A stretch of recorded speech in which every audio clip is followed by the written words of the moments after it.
When I was a child, it was just me and my mother. We lived in a property owned by my grandma, a 3-story old farmhouse right at the fringe of the woods. It was far off the road, down a long, unlit gravel driveway. It felt very isolated at night, being so distant from any other houses. It was set in an area that wasn't inhabited for 30 years before we started living in it.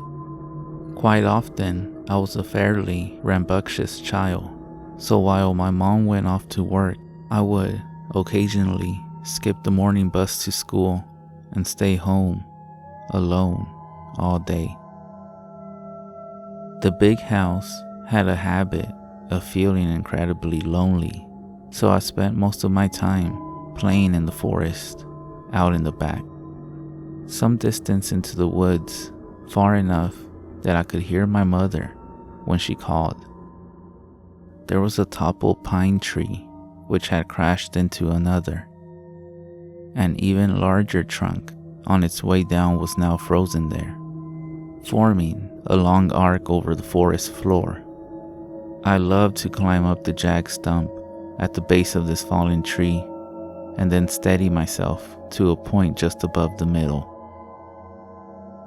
I was never able to make it all the way to the top because it just got too steep for me to continue any further, and I had a bad habit of freaking out from how high up I was.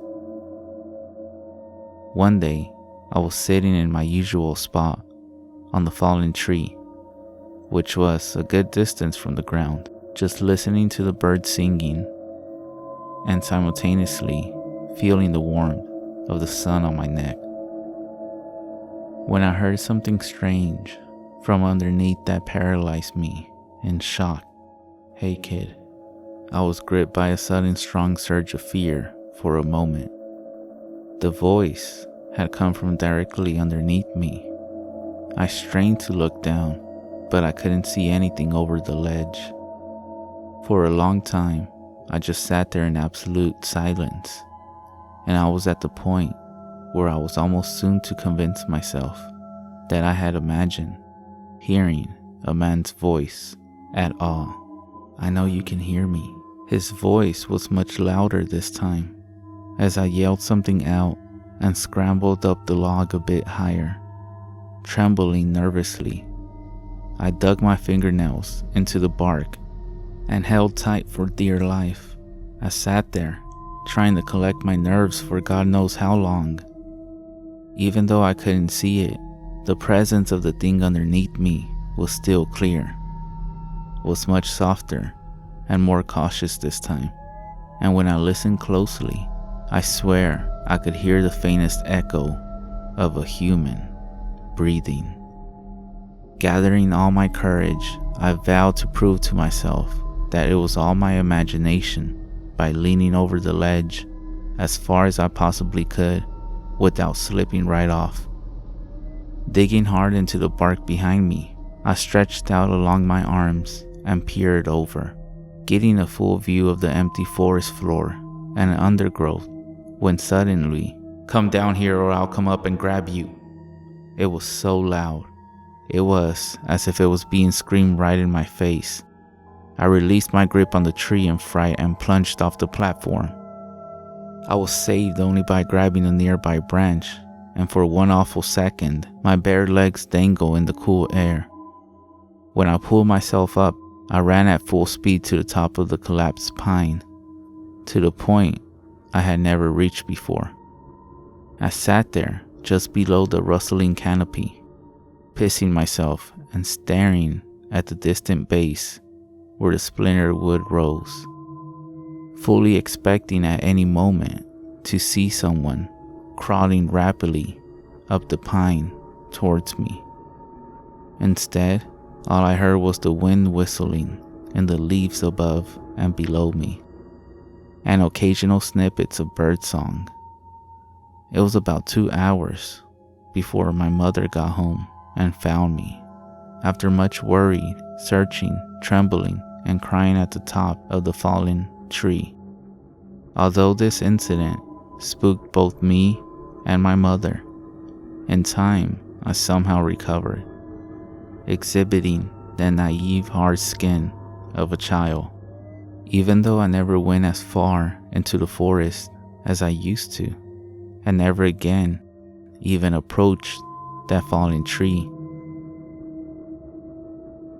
Once, when I was 12, I had the chore of taking firewood from the shed out back, just at the edge of the woods, and to bring it back inside the house. It was a tiresome job, and I always chose to do it at dusk, when the air was brimming with mosquitoes and a swampy fog that usually coated the lawn. By the time I had my last round, I would sprint back to the house, spooked.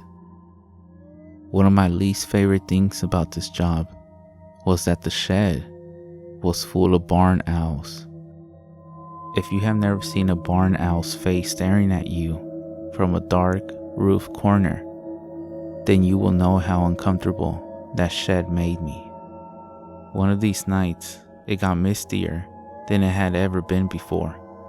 A thick silver fog covered everything and limited my line of sight to a short sphere around me.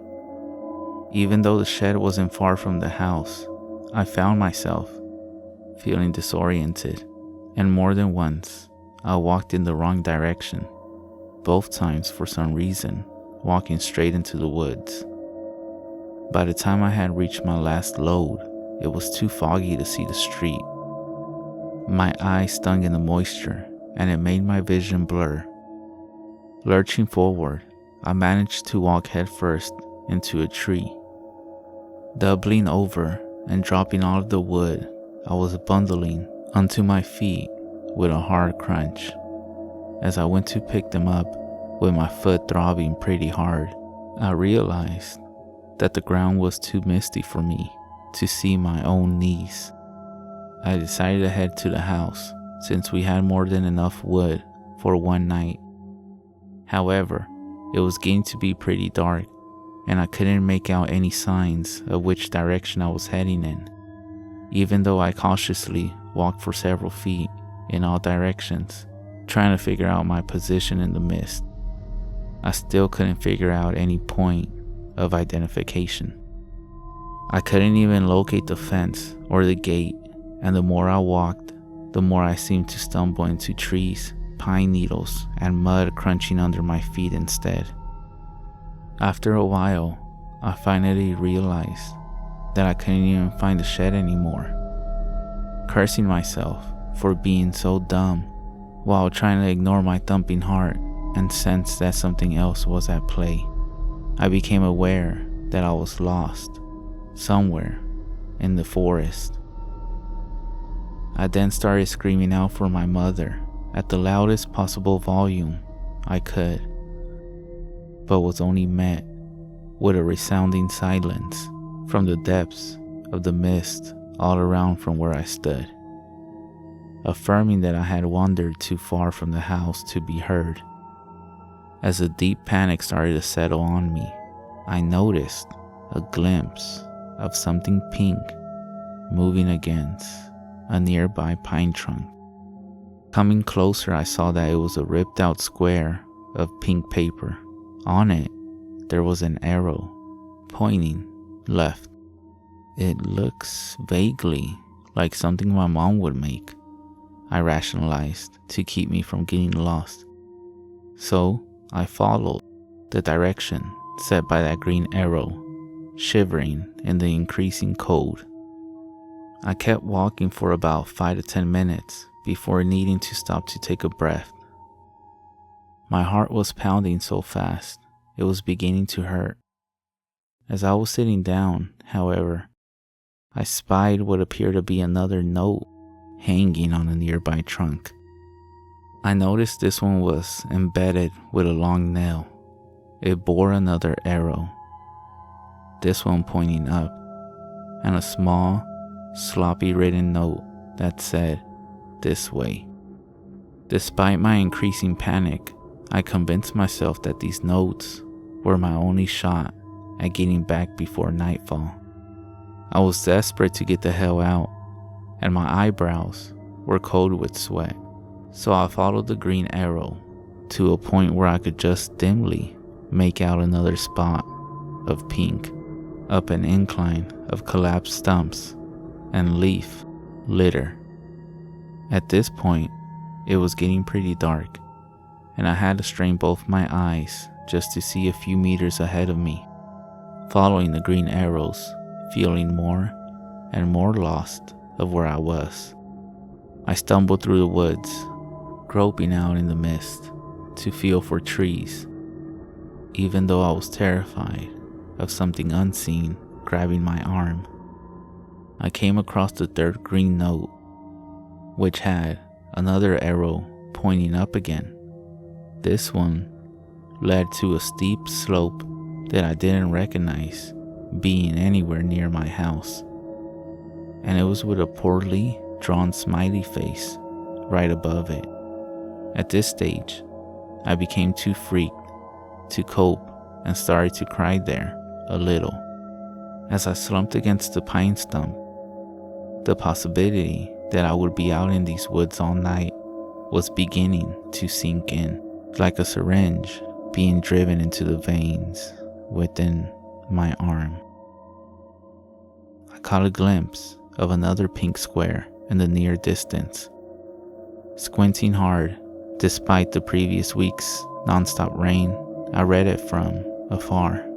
What I read made my blood turn cold. I stood to my knees, dead silently, wobbling on them in fear. My ears were sensitive to any tiny prickle of noise in the mist. For a long time, I stood there in the rolling fog, reading that horrible note over and over again, until a snapping stick somewhere behind me caused me to sprint blindly, twigs snapping at my ankles and cutting up my face as I ran. Written on the note in big green letters was my name. It felt like I was running for hours. All the while, the rain and mist lapped at the back of my neck like the decaying breath of someone running right behind me. Somehow, I made it back to the house. All the lights were off, and I struggled to find the keys for a moment. When I found them, I bolted indoors and quickly crawled into bed, where I remained unsleeping till morning. My mom just thought I had come inside and gone to bed and hadn't thought to leave the lights on. It was a miracle, aka some freakish coincidence, that I even found the house that night at all. The final incident at that damn house was witnessed only by my mother. Up until then, she had never experienced any of the strange things as I had, even though we mutually shared the same oppressive quality that the house's interior had on us and its placement in the woods. Although I was obviously never a popular kid, by living way out in the country in the opposite direction from everyone else at my school, I did make some tight friends in my first year of high school. One of these friends, Amanda was her name, invited me over one night and I accepted.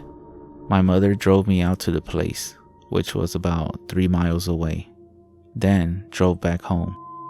The night went well. We watched a horror movie, devoured some pizza, smoked a little pot. My mother went home alone, where she intended to get some writing done. She worked for a magazine at that point. It was about midnight when I received an off-putting text from Mom in all caps. "Is this a prank? I need to know immediately." Thinking it was some kind of joke, I texted back, "Calm yourself. Is what a prank?" She responded immediately, "Are you at the house?" Of course, I responded no. I didn't receive another message until around 3 a.m.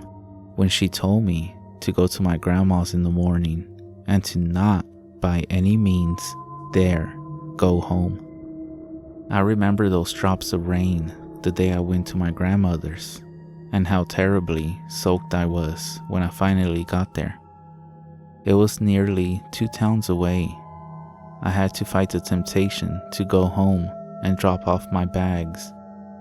But Mom's disturbing messages from last night were enough of a warning not to do so. When I arrived, Mom and Grandma were having lunch. At first, my mother seemed to be in some sort of a composed state, but when I got a better look at her, I noticed that all of the color had drained from her face and she was slightly trembling. At one point, she even sent a small glass crashing to the floor after flinching at the cat brushing around her ankles. It wasn't until later that night, when my grandma was sound asleep, that she told me what happened. She even went further as to forbid me from telling old grandma out of fear that it would horrify her superstitious soul too much. This was what happened the night when I was at Amanda's, and she described it in detail. My mother was sitting on the first story in the living room, where she sat on the couch by the fire, curtains open to the view of the sunset on the canopy, going over her latest draft. At first, it was so faint that she barely noticed it. But after a while, my mother became aware and vaguely irritated by tiny thumping noises near her head at the window. When she went over to investigate, she saw a fat brown moth of a kind we often get at that place, buzzing madly into the glass. Reasoning that this was the cause of the sound, she returned to her work, however, feeling rattled in some way. It was when the noises started to get sharper and louder that she paid more attention and saw that rocks were being thrown at the window from the total blackness of the forest edge. She saw them appear from the shadows of the bush and then fall in an arc and bounce off the window. Looking carefully, she could see some cracks from where some heavy ones had hit, right beside where her head had been moments before. Captivated, she tried to peer into the darkness enough to make out where the rocks were being thrown from. Then, with a startled shock, she jumped back from the window as she saw me standing half behind a tree right near the window, grinning wide and staring at her. My one visible eye stretched wide open, showing all the white. She barely let out a scream, seeing her own daughter standing there, just staring and smiling. Not only did this figure not move or blink, it was standing by one of the nearest pines, far from where the rocks were shooting up out of the bush, as they continued to do so in a loud downpour. My face continued to press out at her, smiling, thinking this was all some kind of sick prank. My mother shouted my name at the top of her lungs. However, instead of responding, the mouth of this thing behind the tree just started moving, as if it were saying words silently, really, really fast. Suddenly, it turned its head to the side, and it seemed to be speaking with someone else behind the tree, my mom said, who couldn't be seen. But she could see a formless black shape hanging against the other side of the tree. The girl that looked like me kept staring at my mother and doing the silent, speed-talking thing, then turning and whispering to the thing next to her. Then she would turn back and start up again. Breaking the spell, she suddenly pointed straight at my mother and started laughing. My mother screamed and fled to my bedroom on the second story, where she shut herself in and sat at the far end of the bed as the rocks began to pitter-patter against the window downstairs. In my room, my mother said she did not feel safe. There was an awful smell and a weird humming noise in the walls, as she described. She tried to pray for a time before giving up and just listening to the rocks pelt the walls and windows. Somewhere in the kitchen, she caught the distinct sound of a window actually smashing and the weird, continuous humming. Listening more carefully, she could identify it as the softest hint of a mumbling voice. In absolute horror, she recognized the voice, and then, too afraid to look, she tilted her head up to the closet door, where an awful, white face could be seen staring right at her, with its mouth contorting and gapping in what sounded like highly sped up whispering. The closet door was only a meter from my mother. It then started to open slowly. My mother immediately bolted to the door, only to fumble with the lock as bigger and bigger rocks came crashing through the window, which burst apart in a spray of glass shards before finally getting out. Running out the house, completely keeping her eyes off the woods, getting into her vehicle and driving off. She said that she glanced back right at the end of the drive, and she saw two unmistakable human forms standing at my broken bedroom window, watching as her vehicle got further and further away from our house. This would be their final farewell, as my mother never stepped foot in that place again. As my mother told this story, she broke down into tears. I didn't doubt her, and I still don't. I truly believe that she experienced what she said she did. It was also quite clear that we were done living in that house for once and for all. I only went back once with my dad, who I rarely see now. He came from another state to help us move. Mom had already found a place in town and moved in. My dad and I just loaded up his truck with all that was left inside there. It was silent, sunny morning when we removed all the stuff and emptied the place. I wish I could say there was some closure, some final spooking to cap it all off, but there wasn't. It was just a relief to be out of there. There are, however, two things that I have to mention. When we checked the house for any signs of intruders, we found that several windows, including one in my bedroom and the kitchen, had been smashed and rocks were lying on the floor. 2. Dad went out into the trees for a bit to take a leak. When he came back, he asked me how long we had the swing set for. Needless to say, we never had a swing set, so I was fairly unsettled to discover that in the week since we had been gone, someone had assembled a rope swing set from one of the highest branches of the old pine over the ridge, against which was the fallen log I had stopped climbing many years ago. It was obviously new rope and a nicely polished, sanded down wooden set. Dad, wanting to keep my mind from recent events, said that a neighbor maybe set it up, not realizing it was on our property. Of course, he knew as well as I did that we had no neighbors for at least a mile in any direction. There were no houses in all that space, and never in my time living there did I ever see any other signs of humans living.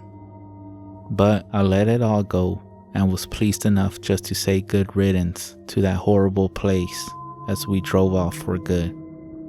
For the most part, I found it best to try and forget what happened at that place.